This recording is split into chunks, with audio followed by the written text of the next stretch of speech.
Marc souligne très fortement l'évangile de consolation d'Isaïe. Une voix qui crie dans le désert, préparez le chemin du Seigneur, aplanissez ses sentiers. Marc 1,3. Ces paroles renvoient à Isaïe chapitre 40, verset 3. Au moment où il remontait de l'eau, il vit les cieux se déchirer, l'esprit comme une colombe descendre sur lui. Et des cieux vint une voix.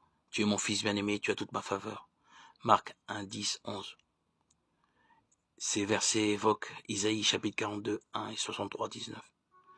La répétition manifestement délibérée de ces citations bibliques signifie de toute évidence que l'Évangile, cette bonne nouvelle dont parle le second Isaïe, est entré en action.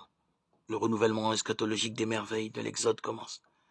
C'est bien ce que clame le discours inaugural de Jésus tel qu'il est présenté en Saint Luc. On lui présenta le livre du prophète Isaïe et déroulant le livre, il trouva le passage où il est écrit « L'Esprit du Seigneur est sur moi parce qu'il m'a consacré par l'onction.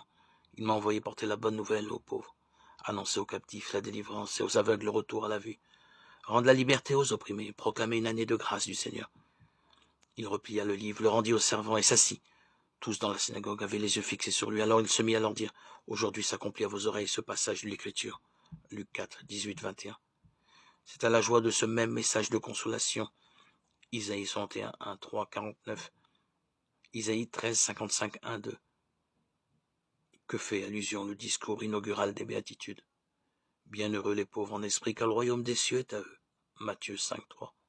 C'est encore aux mêmes prophéties d'Isaïe, chapitre 26, 19, 29, 18, que Jésus renvoie les émissaires de Jean-Baptiste.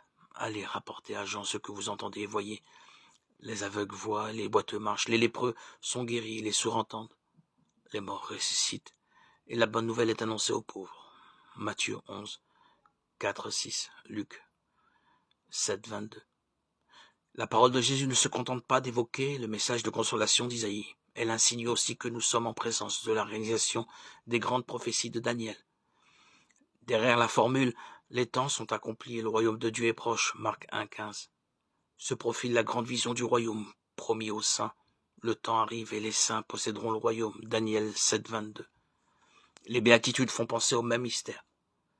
Le Christ suggère qu'il est le Fils de l'homme, qui vient partager son royaume avec les saints